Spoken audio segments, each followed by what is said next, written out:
Hello students, पढ़ते हैं हमारी पोएम ट्रैवल, जो कि है क्लास 7th की पूर्वी बुक में से यूनिट 4 ट्रैवल एंड एडवेंचर में।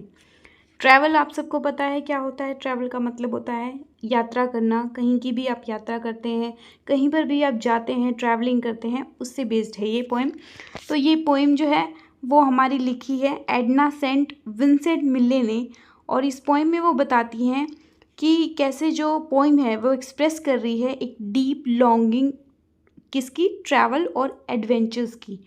सो इस पोइम को रीड करने से पहले मैं आपको इसकी समरी बताना चाहूँगी। तो समरी है कि जो स्पीकर है हमारी, जो मतलब पोइट है हमारी, वो कहती हैं कि जो रेलवे लाइन है वो बहुत दूर है और दिन भर चारों ओर शोर रहता है, लेकिन फिर भी वो अपने मन में ट्रेन की जो सीटी सुनाई देती है उसको सुन सकती हैं। यहाँ तक कि रात में जब शांति होती है तो चारों तरफ, उस समय भी ट्रेन नहीं गुजरती उनके आसपास, क्योंकि ट्रेन दूर है। फिर भी वो आकाश में जो उनकी लाल चिंगारियाँ हैं उसको एक ट्रेन के रूप में कल्पना करती हैं, इमेजिन करती हैं, और उसके इंजन की आवाज़ सुनती हैं। वो अपने दोस्तों को दिल से चाहती हैं और उनके साथ अपने रिश्ते को बहुत ख़ास मानती हैं, ये जानते हुए कि शायद उन्हें इससे अच्छे दोस्त कभी मिले भी नहीं। फिर भी उनको ट्रैवलिंग इतना पसंद है कि वो अपनी ट्रैवल के लिए कहीं पर भी किसी भी ट्रेन में बैठकर जा सकती हैं, कहीं भी जा सकती हैं, और उनका जो मन है वो रेस्टलेस हो जाता है, बेचैन हो जाता है कहीं जाने के लिए, और अपना जो प्यार है उनका एडवेंचर्स के लिए, नए नए अनुभव को के प्रति उनका जो प्यार है वो यहाँ पर इस पोएम में दर्शाता है। ठीक है, let's read the poem now. The rail road track is miles away and the day is loud with voices speaking. Yet there isn't a train goes by all day, but I hear its whistle shrieking. The railroad track. Railroad track मतलब rail की पटरी, is miles away, वो मीलों दूर है, and the day is loud with voices speaking, और दिन में जो आसपास जो आवाज़ें हैं वो सुनाई देती हैं, जो आवाज़ें हैं वो गूंजती हैं, उनसे दिन जो है हमेशा क्या रहता है, दिन में चहल पहल रहती है। यट फिर भी there isn't a train goes by all day, लेकिन फिर भी कोई ट्रेन नहीं गुजरती, पूरे दिन कोई भी ट्रेन नहीं गुजरती। But I hear its whistle speaking, लेकिन फिर भी मैं इसकी सीटी की आवाज़ जो है वो सुन सकती हूँ। तो ये पूरे पैराग्राफ है ना, इस पूरे पैराग्राफ में जो पोइट है हमारी वो इमेजिन कर रही है कि जो ट्रेन है वो बहुत दूर है, उनसे मीलों दूर है रेल की पटरियाँ, और उसकी आवाज़ जो है वो उनके घर पर सुनाई नहीं देती है, लेकिन वो इमेजिन कर रही हैं कि रेल की पटरियाँ बहुत दूर हैं और आसपास में जो दिन में आवाज़ें हैं वो गूंजती रहती हैं।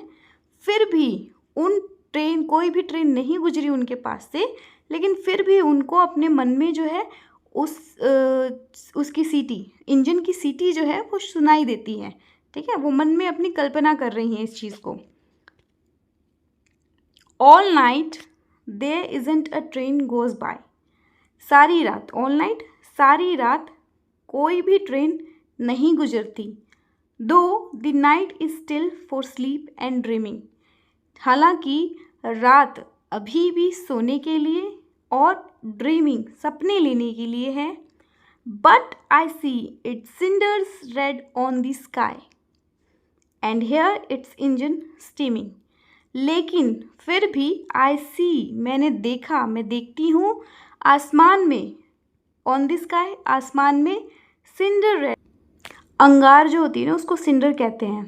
ठीक है, तो सिंडर रेड मतलब जैसे वो लाल होता है, ठीक है, जब जला हुआ होता है तो वो लाल होता है, अंगारा लाल होता है, तो उसको बोला गया है कि जैसे आसमान पर उसकी लाल राख दिखाई देती है, and hear its engine steaming, और उसके इंजन की भाप हुई देखती है। कौन देखती है? पोइट देखती है। पूरे पैराग्राफ का मतलब ये है कि सारी रात कोई भी ट्रेन नहीं गुजरती, और रात जो है वो सोने के लिए और सपने देखने के लिए होती है, लेकिन मैं आसमान पर उसकी लाल सिंडर्स को, राख को देखती हूँ, और उसके इंजन की भाप निकलते हुए सुनती हूँ। ठीक है, यहाँ पे जो पोइट है वो ड्रीम कर ले रही है, सपने ले रही है।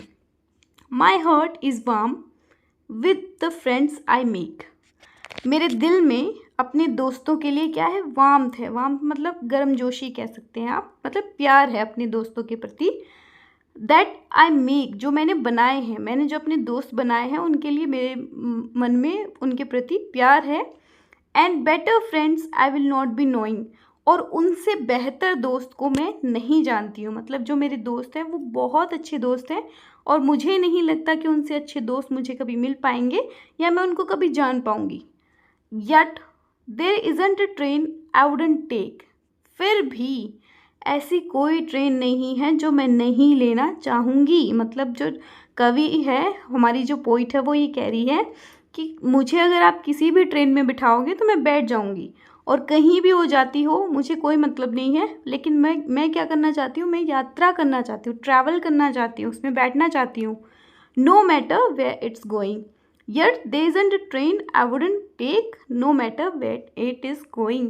फिर भी कोई ऐसी ट्रेन नहीं है जिसे मैं नहीं लूँगी, मतलब नहीं पकड़ूँगी, चाहे वह कहीं भी जा रही हो। ठीक है, इसमें पूरे पैराग्राफ में जो कवि है वो अपने घर पर है और घर पर बैठी हुई वो कल्पना कर रही है कि किस तरीके से जो रेलवे ट्रैक है वो उससे बहुत दूर है, बट वो फिर भी उसकी सीटियाँ सुन पा रही है। ठीक है, इस जो पोएम में घर के आराम जो है, घर का कंफर्ट है, और जो उसके दोस्त हैं उनसे उसका रिलेशन है, उनको बताया गया है। उसके साथ साथ उसको ट्रैवल भी करना है, बाहर की दुनिया भी देखनी है, वो चीज़ें बताई। सो ये पोएम की समरी है ट्रैवल। एडना सेंट विंसेंट मिले ने लिखी है। ये जो बताना चाहती हैं, उनकी जो डिज़ायर है क्या है, एडवेंचर एंड एक्सप्लोरेशन की। मतलब वो एक्सप्लोर करना चाहती हैं, चीज़ों को खोजना चाहती हैं, जगह को खोजना चाहती है कि वहाँ पे क्या है क्या नहीं। Even while appreciating the comfort and connection of home, जबकि वो घर के आराम को और उनके जो कनेक्शन है, मतलब उनके दोस्तों के साथ उनका जो लगाव है, उसको भी अप्रिशिएट करती हैं, उसकी प्रशंसा करती हैं। The poem contrast the speakers fascination with trains and travel with their warm affection for friends. यहाँ पे पोएम जो है वो कॉन्ट्रैक्शन रखती है, मतलब दोहरी चीज़ें बताई गई हैं। जैसे कि जो वक्ता है उसका प्यार है किससे, ट्रेन और ट्रैवल से, मतलब रेलगाड़ी में बैठकर वो कहीं भी जाना चाहती है। साथ साथ वो अपने दोस्तों से भी अफेक्शन रखती है, संबंध रखती है, प्रेम रखती है। The train symbolises the unknown and the possibilities of exciting new experience. जैसे कि ट्रेन जो है, रेलगाड़ी है, उसको क्या सिम्बलाइज किया गया है, मतलब कि अननोन।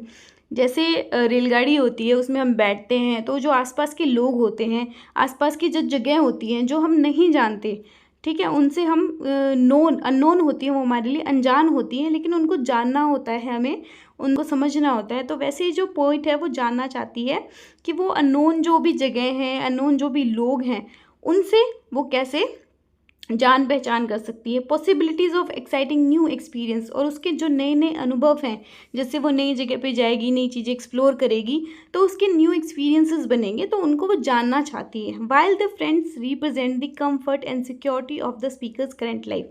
लेकिन जो अभी वो ज़िंदगी जी रही है, जो वो वर्तमान में ज़िंदगी जी रही है, उस ज़िंदगी में जो आराम और गर्मजोशी जो उसके फ्रेंड्स के थ्रू उसको मिलती है, जो उसका सहारा है, उनको भी इसमें बताया गया है। ठीक है, इसके कुछ की पॉइंट्स हैं,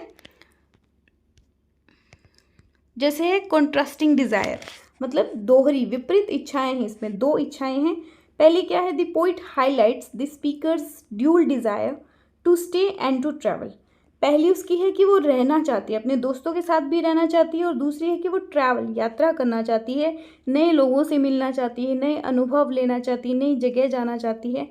showcasing attention between the familiar and unfamiliar. यहाँ पे फैमिलियर उनको बोला गया है जैसे उसके दोस्त हैं जिनको वो जानती है, और अनफैमिलियर अज्ञात उन चीज़ों को बोला गया है जिनको वो जानना चाहती है, जो उसके लिए अननोन है।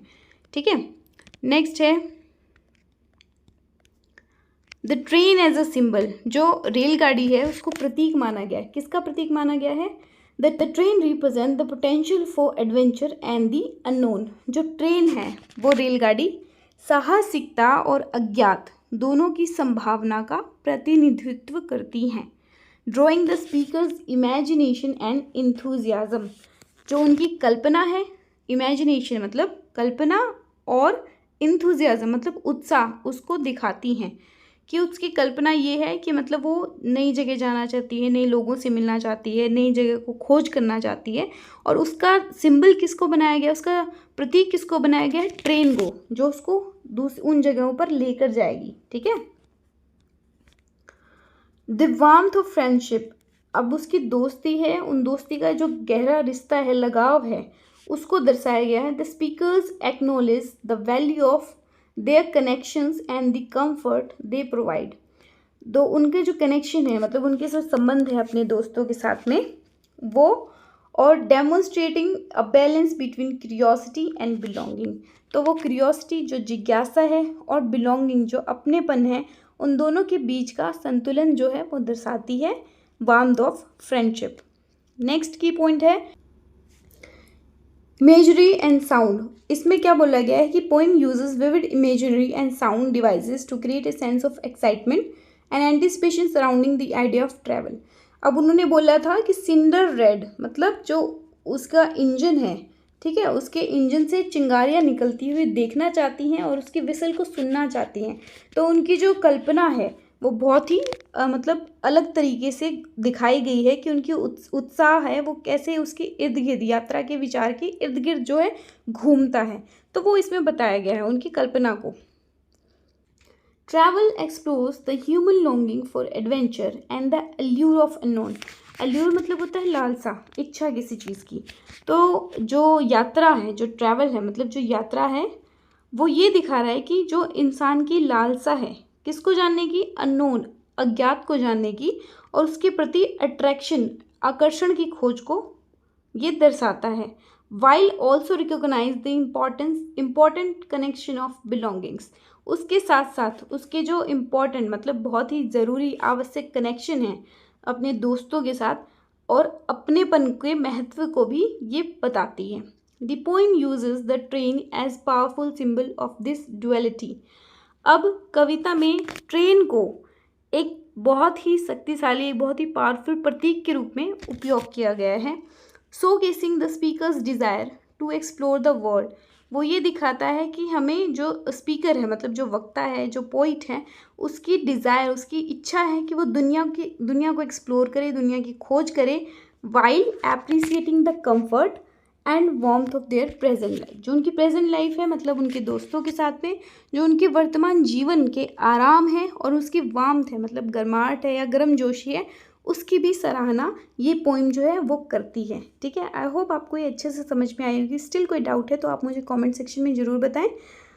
Thank you so much. मिलते हैं नेक्स्ट वीडियो में। Bye bye.